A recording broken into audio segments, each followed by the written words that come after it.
Olá, bem-vindo de volta. Aqui é o Marcos e vamos estar dando hoje continuidade à leitura do livro Hábitos Atômicos. Peço a você que está aqui e não está inscrito que, por favor, se inscreva no canal, dê um like e compartilhe esse vídeo com os seus amigos. Peço também que assistam até o final, pois tem um recadinho para vocês no final sobre novidades aqui no canal. Dito isso, fique agora com a leitura do capítulo 4 do livro Hábitos Atômicos. Capítulo 4. O homem que não parecia bem. O psicólogo Gary Klein certa vez me contou a história de uma mulher que, depois de trabalhar anos como paramédica, surpreendeu a todos em uma reunião de família. Assim que chegou, olhou para o sogro e disparou, abre aspas, "Não gostei da sua aparência", fecha aspas. O sogro, que estava se sentindo perfeitamente bem, respondeu em tom de brincadeira, abre aspas, "Bem, eu também não gostei da sua", fecha aspas. "Não?", insistiu ela. "Você precisa ir ao hospital agora." Poucas horas depois, o homem enfrentava uma cirurgia salvadora após um exame revelar que ele tinha um bloqueio em uma artéria importante e corria risco imediato de sofrer um ataque cardíaco. Sem a intuição de sua nora, ele poderia ter morrido. O que a paramédica viu? Como previu o iminente ataque cardíaco do sogro? Quando as principais artérias estão obstruídas, o corpo se concentra em enviar sangue para órgãos essenciais, em detrimento das áreas periféricas e próximas da superfície da pele. O resultado é uma mudança no padrão de distribuição do sangue na face.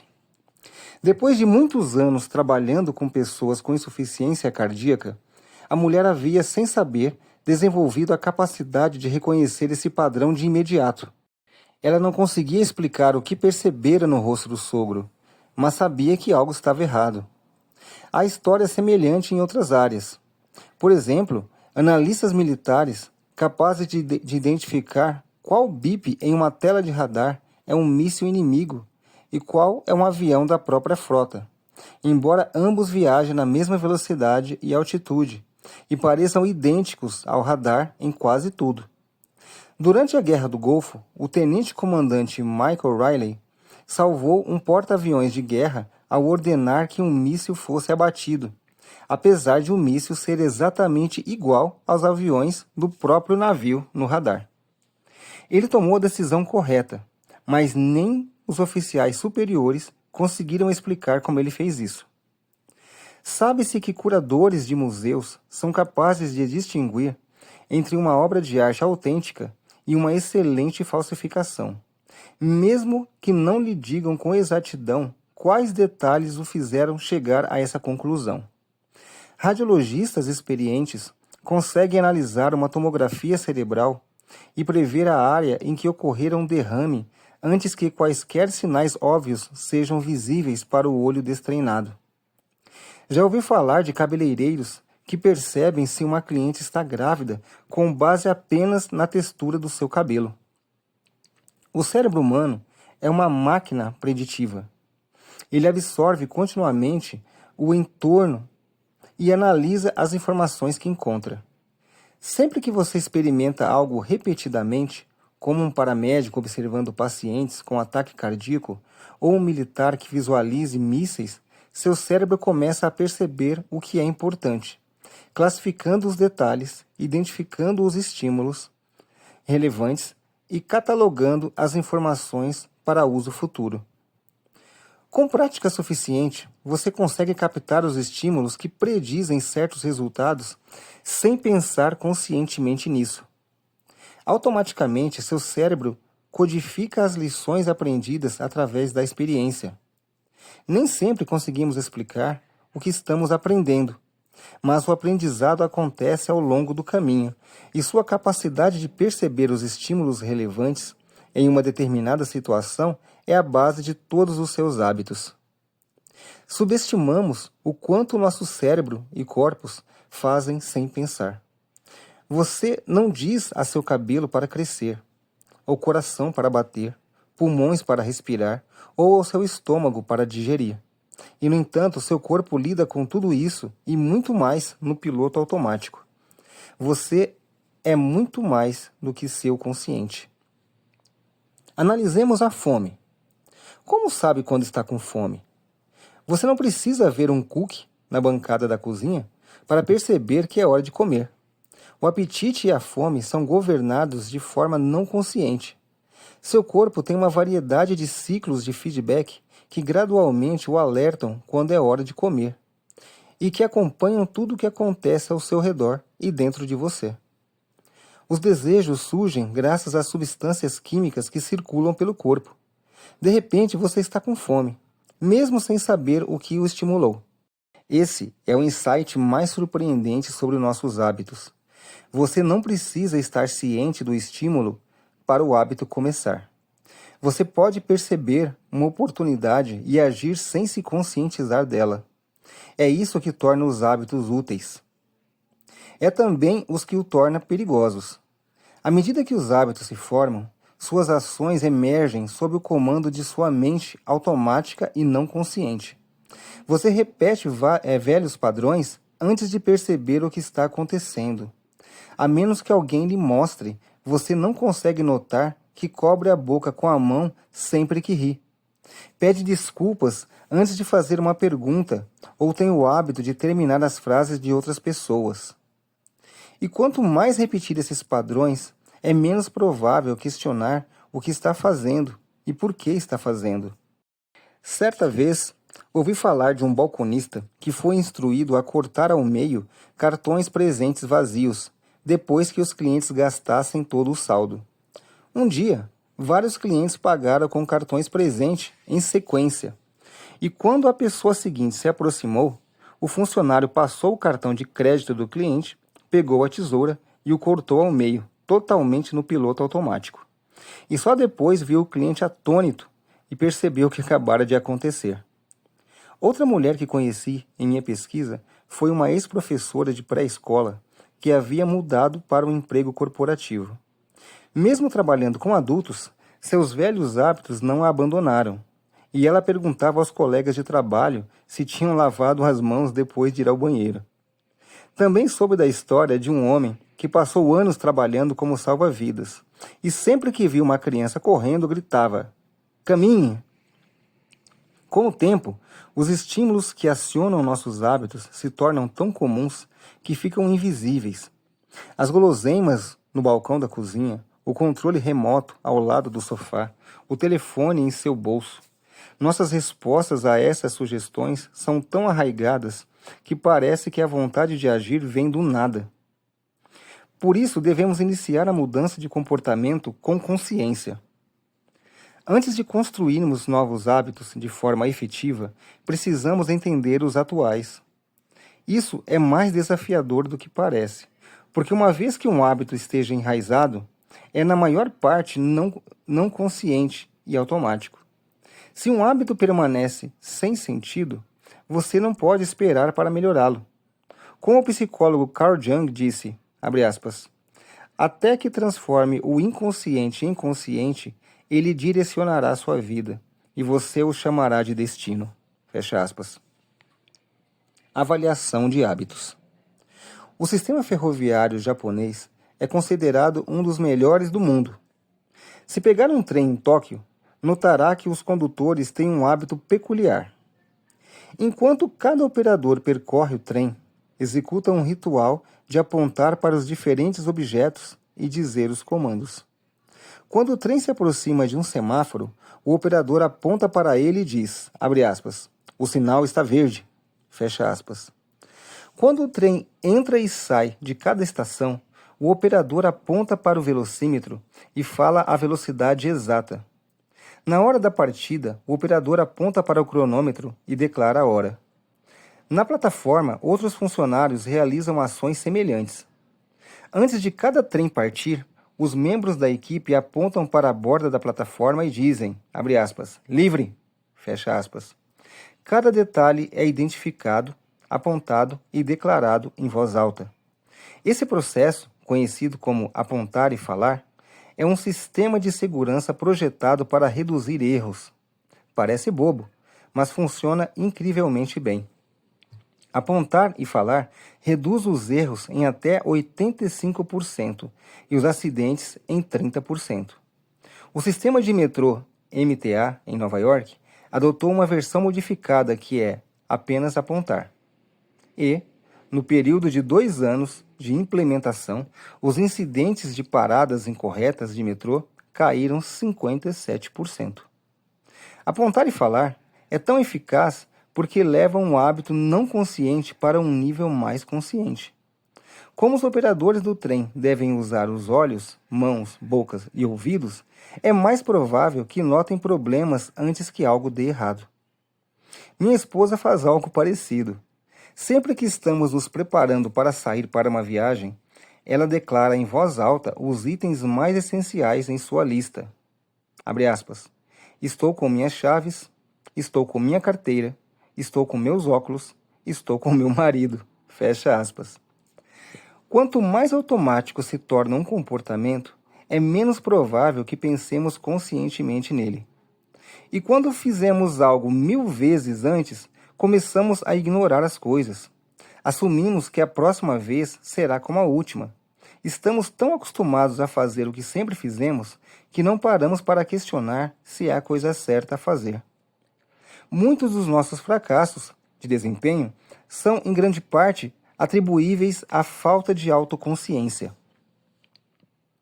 Um dos nossos maiores desafios na mudança de hábito é manter a consciência do que estamos realmente fazendo.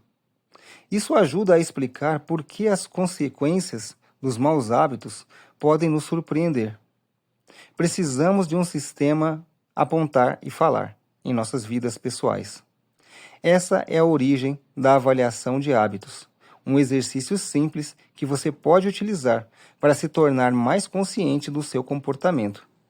Para criar uma avaliação só sua, faça uma lista dos seus hábitos diários. Aqui está uma amostra de como sua lista pode começar. Ponto 1. Acordar. Ponto 2. Desligar o alarme. Ponto 3. Checar seu celular.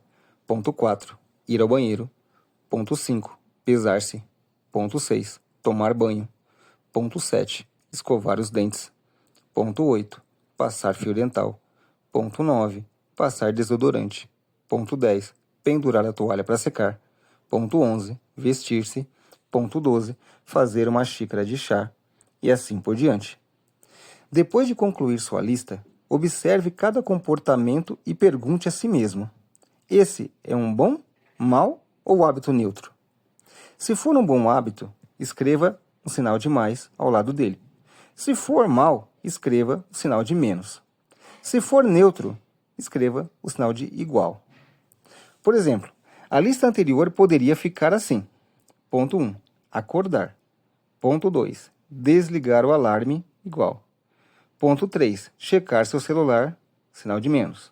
Ponto 4. Ir ao banheiro. Ponto 5. Pesar-se, sinal de mais. Ponto 6. Tomar banho, sinal de mais. Ponto 7. Escovar os dentes, sinal de mais. Ponto 8. Passar fio dental, sinal de mais. Ponto 9. Passar desodorante, sinal de mais. Ponto 10. Pendurar as toalhas para secar, sinal de igual. Ponto 11. Vestir-se, sinal de igual. Ponto 12. Fazer uma xícara de chá, sinal de mais. As pontuações que atribuir a um determinado hábito dependem de sua situação e objetivos. Para alguém tentando perder peso, comer um pãozinho com manteiga de amendoim toda manhã pode ser um mau hábito. Para alguém que está tentando ganhar peso e criar músculos, o mesmo comportamento pode ser um bom hábito. Tudo depende de seus objetivos. Avaliar seus hábitos é um pouco complexo, por outro motivo também. Os rótulos bom hábito e mau hábito são ligeiramente imprecisos. Não há bons ou maus hábitos.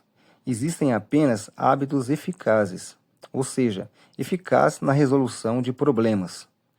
Todos os hábitos lhes servem de alguma forma, até mesmo os maus. E é por isso que você os repete. Para esse exercício, classifique seus hábitos de acordo com a forma como serão benéficos em longo prazo. De modo geral, bons hábitos terão resultados positivos líquidos, os maus negativos. Fumar um cigarro pode reduzir o estresse momentâneo, essa é a sua função, mas não é um comportamento saudável a longo prazo. Se ainda tiver problemas para avaliar certo hábito, aqui está uma pergunta que gosto de usar. Abre aspas. Esse comportamento ajuda a me tornar o tipo de pessoa que desejo ser? Esse hábito é um voto a favor ou contra minha identidade desejada? Fecha aspas. Os hábitos que reforçam sua identidade desejada geralmente são bons. Os que entram em conflito com ela, ruins. À medida que você cria sua avaliação de hábitos, não há necessidade de alterar nada no início. O objetivo é simplesmente perceber o que realmente está acontecendo.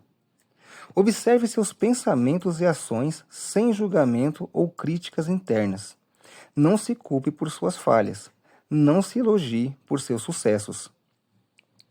Se você come uma barra de chocolate todas as manhãs, reconheça isso, quase como se estivesse observando outra pessoa. Ah, que interessante que ele faça algo assim. Se come compulsivamente, simplesmente observe que está ingerindo mais calorias do que deveria. Se perde muito tempo online, perceba que está passando sua vida de uma forma que não deseja. O primeiro passo para mudar os maus hábitos é estar atento a eles. Se você sente que precisa de ajuda extra, experimente o sistema apontar e falar em sua vida. Diga em voz alta a ação que está pensando em tomar e qual será o resultado. Se quiser reduzir o consumo de junk food, mas percebe que está prestes a pegar outro biscoito, diga em voz alta: estou prestes a comer este biscoito, mas não preciso dele. Comê-lo vai me fazer ganhar peso e prejudicar minha saúde. Ouvir seus maus hábitos falados em voz alta faz com que as consequências pareçam mais reais. Isso aumenta o peso da ação, em vez de apenas se deixar levar pela antiga rotina. Essa abordagem é útil mesmo quando você está simplesmente tentando se lembrar de uma tarefa na sua lista de afazeres. Basta dizer em voz alta, abre aspas, amanhã preciso ir ao correio depois do almoço, fecha aspas. Isso aumenta as chances de que você realmente o faça. Você está começando a reconhecer a necessidade de ação, e isso pode fazer toda a diferença. O processo de mudança de comportamento sempre começa com a consciência. O foco de estratégias como apontar e falar e a avaliação de hábitos é fazer com que você reconheça seus hábitos e os estímulos que os acionam, o que possibilita responder de uma maneira benéfica. Resumo do capítulo. Ponto 1. Com a prática suficiente, seu cérebro vai captar os estímulos que predizem certos resultados sem pensar conscientemente nisso. Ponto 2. Uma vez que nossos hábitos se tornam automáticos, deixamos de prestar atenção ao que estamos fazendo. Ponto 3. O processo de mudança de comportamento sempre começa com a consciência. Você precisa estar ciente de seus hábitos antes de poder mudá-los. Ponto 4. Apontar e falar levam um hábito não consciente para um nível mais consciente, através da verbalização das ações. E ponto 5. A avaliação de hábitos é um exercício simples que você pode usar para se tornar mais consciente do seu comportamento. E assim chegamos ao final da leitura do capítulo 4 do livro Hábitos Atômicos. E agora eu tenho um recadinho para você. Como eu havia dito no último capítulo, como este livro possui um número pequeno de páginas por capítulo, nós vamos estar postando a partir da semana que vem, toda terça e sexta-feira, também o livro O Deus que Destrói Sonhos, pois foi também um livro muito pedido. Então, para você aqui do canal que não se identifica muito com hábitos atômicos, você tem agora a oportunidade de acompanhar o Deus que Destrói Sonhos a partir da semana que vem. E para você, assim como eu, que gosta dos dois, você pode estar concluindo hábitos atômicos e posteriormente acompanhar o Deus que Destrói Sonhos ou os dois ao mesmo tempo, fica a seu critério. Fazemos isso para atender ao máximo os anseios dos inscritos que podemos. Peço também que fique de olho quanto à criação do grupo do WhatsApp, que estaremos avisando a todos vocês nos próximos capítulos. No mais, esperamos que vocês tenham gostado. Peço que mais uma vez se inscrevam no canal, deem um like e compartilhem esse vídeo com seus amigos. E te vejo na próxima leitura. Até lá! Tchau!